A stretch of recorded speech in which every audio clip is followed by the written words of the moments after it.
thank God for the gift of life and thank God for the many blessings that He gives us every single day. I want to thank all of you from the bottom of my heart. This is my mom in this picture. And she passed away 22 years ago, but I had her spirit. She was a warrior. Imagine raising 6 kids by yourself in Bed-Stuy, Brooklyn in the 1960s. Not easy. Not easy.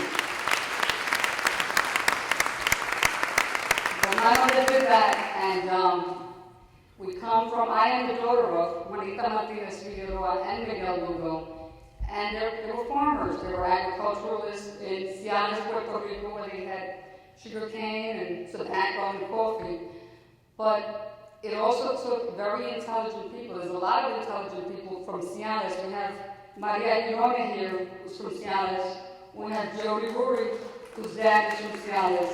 And Luis Gonzalez, the judge, he really is from Ciales too, because his godfather is my mother's godfather. Could you imagine that 2 people meet and his godfather and my mother's godfather are the same person? And his family is from Ciales, Puerto Rico, which is in the center of the island. It is, I think, of the 78 towns in Puerto Rico, one of the most beautiful towns because it has everything. And this year we're going to go to Puerto Rico. We're going to our 3rd annual convention, and we're going to take a trip to Ciales, Puerto Rico, so that people could see what Puerto Rico in the mountains and the hillside looks like.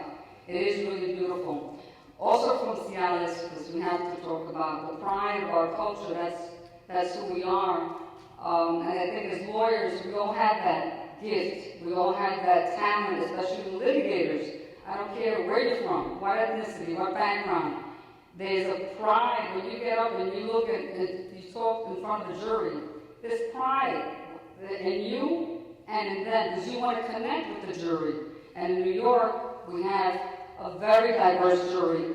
And in that regard, we're here, and I'm so happy celebrating this momentous occasion in the Daniel Patrick Moynihan Courthouse.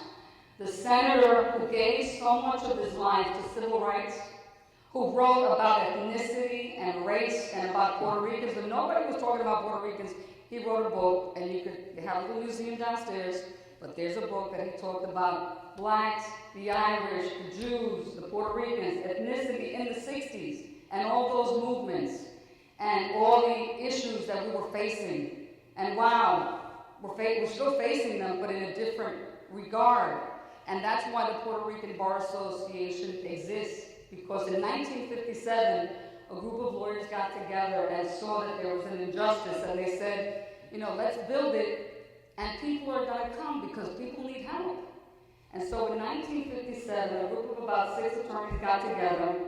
They started this association, and we have Judge Sackett and one of the early founders, and I know they used to have the original meetings at Don Quixote restaurant on 23rd Street, and we are working on the historic preservation of the association because it is so important not only to us as a community, but to us as attorneys, because Puerto Ricans have given so much to this country.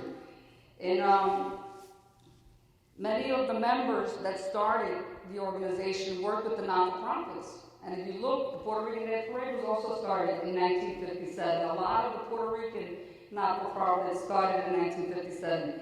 That's why one of the goals as president is I'm going to help those not-for-profits, because as attorneys we have to do pro bono work. And you know what? Being a Puerto Rican attorney, it's like before you even graduate, you're doing pro bono work. My mother would say, Juanita would say, my mother, mira, so-and-so needs an interpreter to go to the unemployment office, or so-and-so needs somebody to translate at the welfare office. That's why I became a lawyer, because I was translating so much for her friends and her customers that I ended up advocating for them. And that's when I felt there's something fighting for them. And that's my mother's spirit. She was like a fighter. My father, Aboriqueño, also a fighter. All of my brothers and sisters were all workaholics. We're all fighters. And the main thing we always fight for is justice. When we see somebody in the street being treated wrong, I don't care where you're from, we stand up and we say, you know, bye, you can't do that. You got to stop. And that's why I love the Puerto Rican Bar Association. That's why I love doing the service for my community. You know, I'm so happy that Rafael Cordero, we made you a sergeant. Ya tú eres sargento, no lo vamos a cambiar, that's it. Tú eres sargento. And that Lance Corporal Ruben Francis here from the National Puerto Rican Pioneers, a lot of organizations that existed that we need to bring back. So I am going to partner the Puerto Rican Bar Association with all of the Puerto Rican nonprofits, all of the ones that started, that need help, whatever they need, their bylaws, their certificate of incorporation, they have administrative issues. We need to help them. We can't just turn our backs because guess what? If it wasn't for those not-for-profit organizations, I wouldn't be standing here. If it wasn't for Aspira, if it wasn't for the Brooklyn College Puerto Rican Alliance, I wouldn't be here. You know, I was born, raised 4 kids from Bed-Stuy, just like what Judge Weinstein said. He says, I grew up on the docks, you know, against all odds. You would never think that a young kid who grows up in Bed-Stuy is going to have an office at the World Trade Center. But why? Because my mother pushed me to do that. And I found she passed 22 years ago, but I was looking through some cards and I found a card of hers. Because she wasn't very happy. She said, you're crazy. How are you going to afford the rent of the World Trade Center? I said, Mom, you raised me to believe that there is nothing that I cannot do. That por encima de mí está Dios. That when God is with you, there is nothing you cannot do. I said, this is what I want to do. She said, you have no money. So I totally forgot. And after coming put all my money in from Wall Street, and then I put all my money in, and I'm looking through my Christmas cards, and I see this Christmas card, and it was written from my mother, and it says, in her broken English, dear daughter, you know, I love you very much, te quiero mucho, tú eres la mejor hija del mundo, but let me tell you something. Yo no estoy de acuerdo de lo que tú vas a hacer con Carmen. I don't agree with what you're going to do with Carmen. Because in order to do that, porque para hacer eso, ustedes necesitan mucho coste. Both of you need customers, and neither of you have clients or customers. So how are you going to do that? I still have that card. And I started crying and crying, and I know that every day my mother was with me. And that's that spirit, because she had a store, and she was like always helping people. 4th grade education. This woman came here with a 4th grade education from Puerto Rico, started a business, bought buildings, became like a psychologist for the poor, got her GED here, and was, I am so happy. She passed away the same year I opened my office. And after she died, 2 weeks later, I said, Carmen, you could take the phone. You know, all I wanted to do was to make my mother proud, and my mother's proud, and that's it, it's over.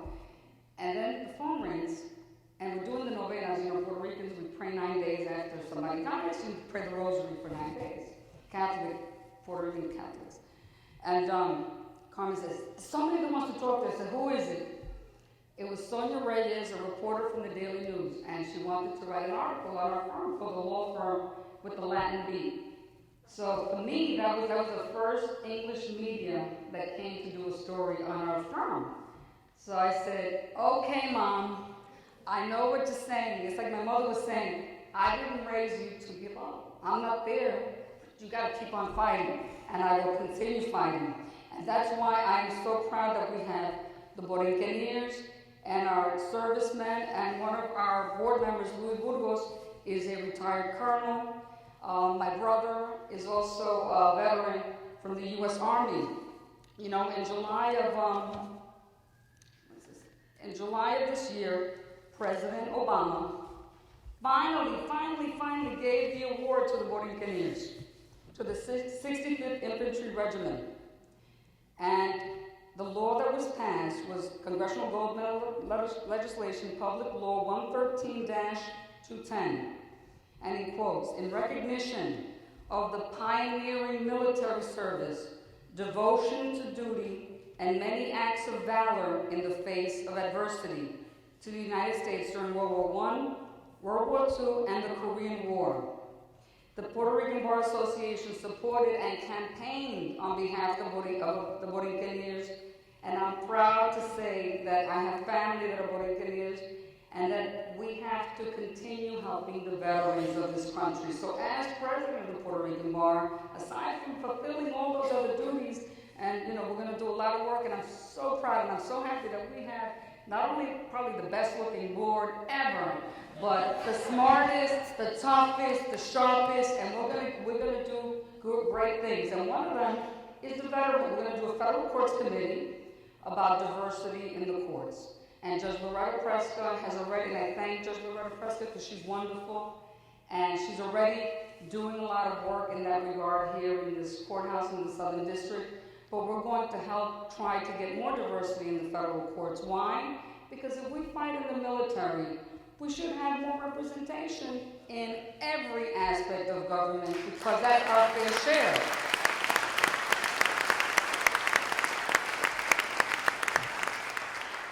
And we're not asking for anything more or less. I mean, a lot of us died, a lot of Puerto Ricans died in the Korean War when they sent those Boricuas up there to fight a hill they were never going to be able to take it over. A lot of people died for this country.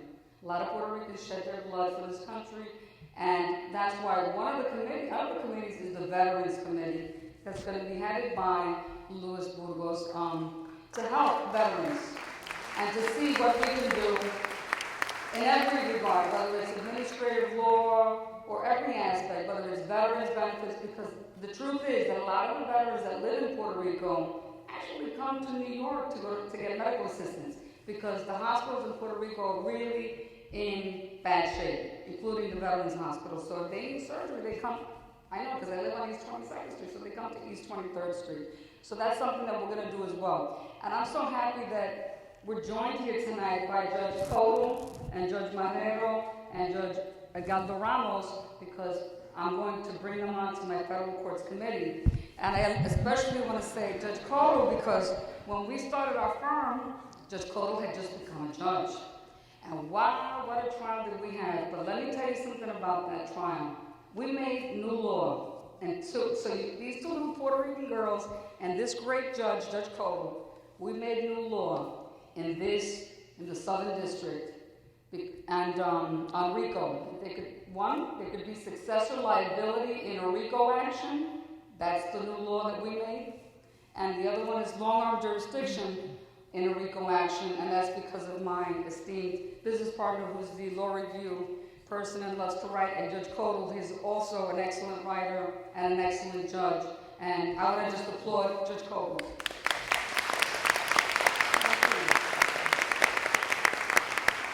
We'll continue to make more new laws, I hope. Good laws. So I don't want to keep anybody any longer, but there's just one more important thing. I love people, and my law school, Albany Law School, is here, so I have to do a shout out to my law school, Albany Law School. And we have a lot of bar leaders here, the New York State Trial Lawyers, the New York State Bar Association, the Hispanic Bar, all the different bar associations. But my good friend Ellen Goldberg, I see back there, and I see John Halloran and Barb Sheehan, who's here. And isn't that beautiful that we all mix up into one? You see, it's like we become one.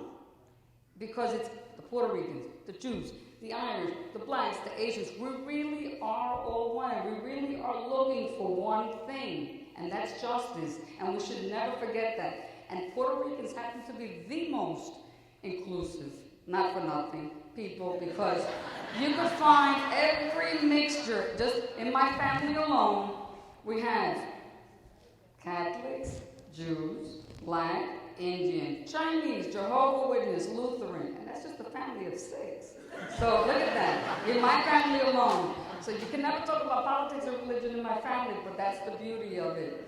And I see Roberto Lebron in the back, who's chairing the Historic Preservation Committee, and we're going to videotape the judges, the founders like Cesar Perales, the Secretary of State, who never remembers that I wrote him a letter from law school when he became the first Puerto Rican commissioner in the state of New York in 1982, 83, right?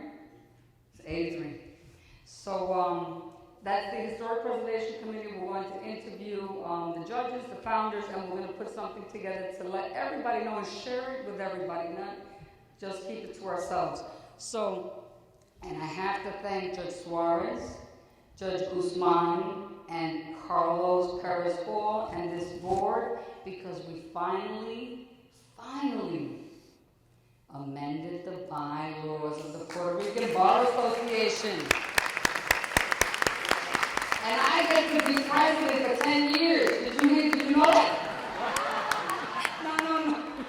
I think I got an extra 6 months. But it's going to be a lot of fun, and I already have, so many people called me, wrote to me, and said, I'm here to help you. What do you want me to do? We're going to apply for a grant to do work with the Puerto Rican veterans. We're going to try to do things that lift up our community. We're going to do pro bono work, which we already do, but we're going to bring everybody. I mean, my members, I brought into this association everybody from different ethnic backgrounds, because we all are one. Like Daniel Patrick Moynihan said, if you go downstairs and you read about his history, we really are one group. We all at one time were facing the same issues. Some of us dealt with it differently, and at that time in the 60s, the Puerto Ricans were the ones that were dealing with the worst economic situation, and that's why there was so much struggles, and we still continue struggling, and that's why I'm glad that we have so many people here that are helping out and say presente. And the last thing that Jody Ruri's father wrote something, and in Puerto Rico, Puerto Rican music, the traditional Puerto Rican music, is a decima, which is a poem that rhymes. And this man is so talented, and he's a composer, and he happens to be from the same town as my mom. And he interviews you for like 20 minutes, and he writes your story. It rhymes and everything. And I said, I know that that's my mother looking down from heaven and saying, Mija, I may not be there, but I'm going to send you somebody from my hometown to write you a poem. And here he is. Okay, he's on the phone. Go ahead. So he can't be here because he has a pneumonia. Yeah, but he's on the phone and he wants to share. Is that okay with all of you? Yes, please. Okay, dale, papi. Ya te están escuchando. Sí. Sí. Just give him 1 second. And this is Professor Dr. Jody Ruri of John Jay College, who works so hard making sure that we have a pipeline of Latino and diverse law school applicants. And she's working very hard. And she's the daughter of... Te tengo en speakerphone. ¿Está listo? Ok, te están escuchando. Yo te digo ahora. Dame un segundo. Ok, dale.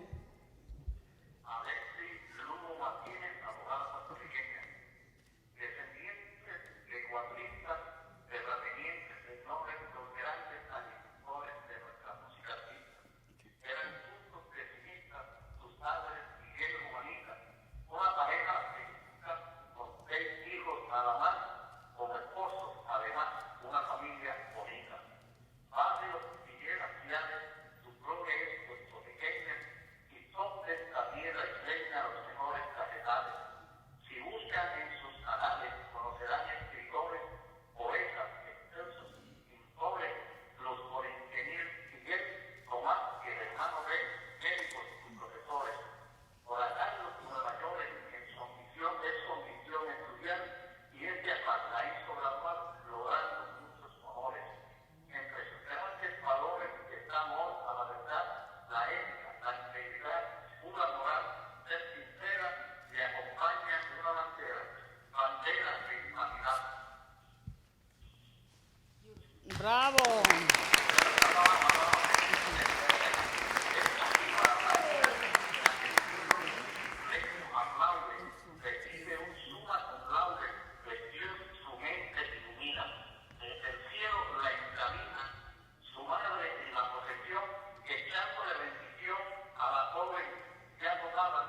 Bravo.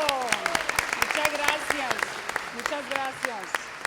And I just want to thank my godmother who came from Puerto Rico yesterday to see me, Madrina Felicita Mercado, is here, and Carmen Julia Pacheco, who's like a second mom to me, my business partner's mother, who's here, and my sisters and my family. Thank you all. Thank you.